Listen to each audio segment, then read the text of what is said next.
दर्जी ने भगवान के वस्त्रों को ठीक किया। दर्जी से भगवान बोले मांगो तुम्हें कहा चाहिए, जो मांगोगे हम देने को तैयार है। दर्जी बोलो प्रभु हमें कुछ ना चाहिए, ना मांगो। दर्जी भगवान से कुछ ना मांगो, तो भगवान ने आशीर्वाद दियो तुम चिंता मत करो, कलयुग में तुम्हारी अधिक महिमा हो जावे। अब तुमने देख लो 500 रुपये को कपड़ा आवे 1000 रुपये में दर्जी सीख दे है, अधिक दर्जा है। आज भगवान कृष्ण कहीं आगे चले। वाल वाल बोले भैया देख बढ़िया वस्त्र पहन लिए, पर एक चीज की कमी रहेगी। बोले कहा? बोले माथे में चंदन और लग जाए तो बड़ो आनंद आया।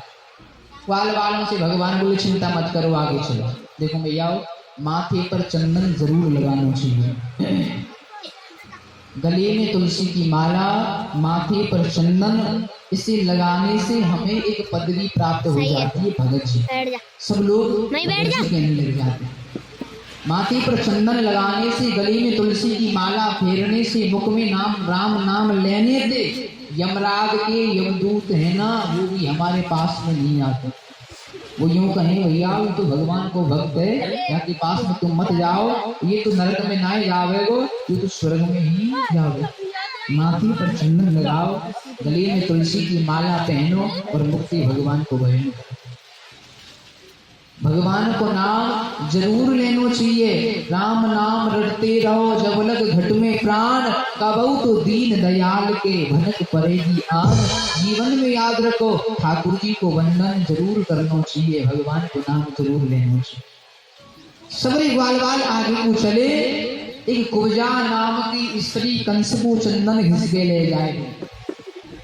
3 जगह से कुबड़ी कुरूप वो कुब्जा कंस को चंदन लेकर के चली। तभी भगवान कृष्ण आपके सामने आए और आकर के खड़े हो गए। बोले हे सुंदरी तुम हमारे लिए चंदन लगा। अब एक बात बताओ, जो स्त्री 3 जगह से कुबड़ी कुरूप और बात तुम यूं कहो कि हे सुंदरी हमारे चंदन लगा, कितनों को लगे। ऐसे ही भगवान कृष्ण कन्हैया कुब्जा के पास में पहुंचे। आज कुब्जा के कहने लगी कुब्जा ये सुंदरी हमारी चंदन लगाओ। कुब्जा के ऊपर को देखो, किसी ने बतलाया कि यही देवकी को 8 पुत्र है, यही देवकी को 8 बालक है। कुब्जा कहने लगी प्रभु मैं अपने हाथन पे आपके चंदन लगाओ। आज कुब्जा ने भगवान के हाथन पे चंदन लगायो, कुब्जा ने सबरी वालन के चंदन लगायो। अभी भगवान कृष्ण कुब्जा की ठोड़ी के नीचे हाथ रखो, पैर पे पैर रखो, एक पल झपके इतने शरीर में कुब्जा को ठीक कर दो। बोले भक्तवत्सल भगवान। कुब्जा नाचने लगी और भगवान कृष्ण आगे को बढ़ गए, आगे चलने लगे। कंस को मालूम है गयो कि 8 वो बालक वो देवकी को आए गए। 10-10 द्वारपाल चारों ओर लगाए ली। कंस को सबसे ज्यादा डर भगवान को, बड़ो छलियाए, बड़ो नटखटे, बड़ी चोरी की आदत है, कहीं के चल के आ जाए मुझे समाप्त कर दे, मुझे मार दे। 10-10 द्वारपाल चारों ओर लगाए दी। तभी कंस ने एक कुबलिया पीर नाम के हाथी को छुड़वायो कि आओ और जाकर के कुबलिया पीर नाम के हाथी को छुड़वाओ और इस कृष्ण को समाप्त करवाओ। द्वारपाल चल करके द्वारपाल ने आकर कुबलिया पीर नाम के हाथी को छुड़वाया। बड़ो पागल तो भयो आगे को चलने लगो। तभी हाथी को देखकर सबरे मथुरा वासी अपने घर में चढ़ गए। वाल वाल चिल्लाए कन्हैया बचाओ कन्हैया बचाओ कन्हैया बचाओ। वाल वालों से भगवान बोली चिंता मत करो, पास में हट जाओ। सबरी वाल बगल में हटे। तभी भगवान कृष्ण कन्हैया आगे को चले। कुबलिया पीर नाम को हाथी चल करके आया। भगवान कृष्ण कन्हैया ने बाकी सूंड को पकड़ करके दोनों हाथों से ऊपर को उठायो, चारों ओर घुमा करके ध्यान से धरती पर पटको गोविंदाय नमो। प्राणांत है गयो। कंस को मालूम है गयो कि तेरे कुबलिया पीर नाम के हाथी को समाप्त कर दे। अब तो कंस ज्यादा घबराने लगे। जहां पर धनुष रखो गए वहां पे भगवान पहुंचे। भगवान चल कर के आए। द्वारपालों से कहने लगी भैया या धनुष को हम देख ले। तो भैया देख लो। कृष्ण आगे चले, धनुष को उठाने लगी। बोले भैया हम उठा करके देख ले। ओहो। द्वारपाल बोले अरे बालक बड़े बड़े राजान पे यूं ना उठे और तू यार उठाने की बात कर रहे हो। बोले ना भैया हम तो देखना चाह रहे। बोले देख ले। भगवान कृष्ण कन्हैया ने धनुष को उठाया, राम से 2 टुकड़े कर दिए, पृथ्वी पर पटक गए।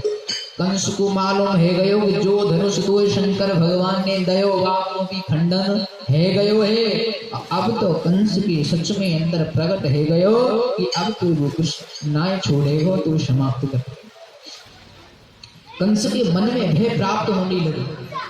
सबरी ग्वाल बाल चल करके राजा महाराजा विराजमान, ऊंचे सिंहासन पे कंस बैठो भयो, नीचे राजा महाराजा बैठे भय। राजा महाराजाओं के बीच में जैसे कृष्ण बलराम चल करके आए। कंस को दो बड़े पहलवान चांडूर मुष्ट, ओ महाराज बड़े खा खा के बड़े तगड़े हो गए, मोटे हो गए।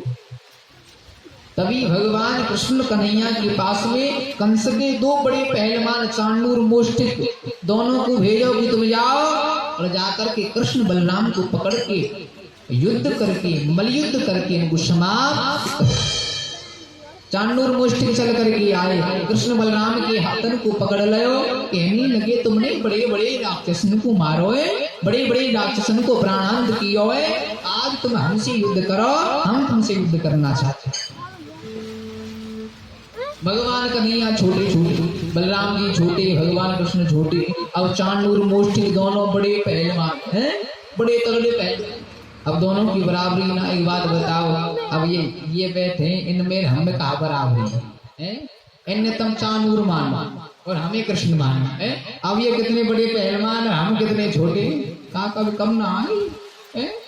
हम तो सबन तिगनो जे में।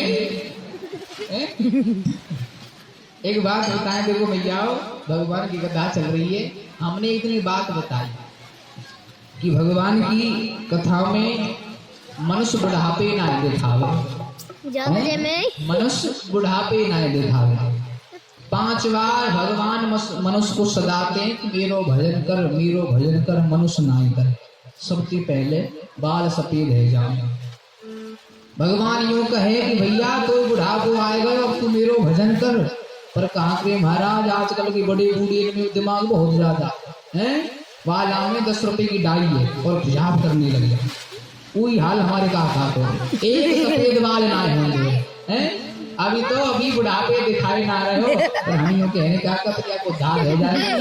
भगवान की कथा में बैठो और भगवान की कथा में जो बैठो रेणुका कोई बैठे तो यो धार भक्त और भगवान की। दो चांडूर मुष्टिक बड़े बड़े पहलवान चल करके आए, कृष्ण बलराम के हाथन को पकड़ लियो कि तुमने बड़े बड़े राक्षसन को मारो है, अब तुम हमसे युद्ध करो। भगवान बोले ठीक। भगवान कृष्ण बलराम दोनों चांडूर मुष्टिक मलयुद्ध चलने लगे। भगवान कृष्ण से युद्ध करने लगो मुष्टिक और चांडूर युद्ध करने लगो बलराम जी, दोनों में युद्ध होने लगे। तभी भगवान कृष्ण कन्हैया ने मुष्टिक के हाथ को पकड़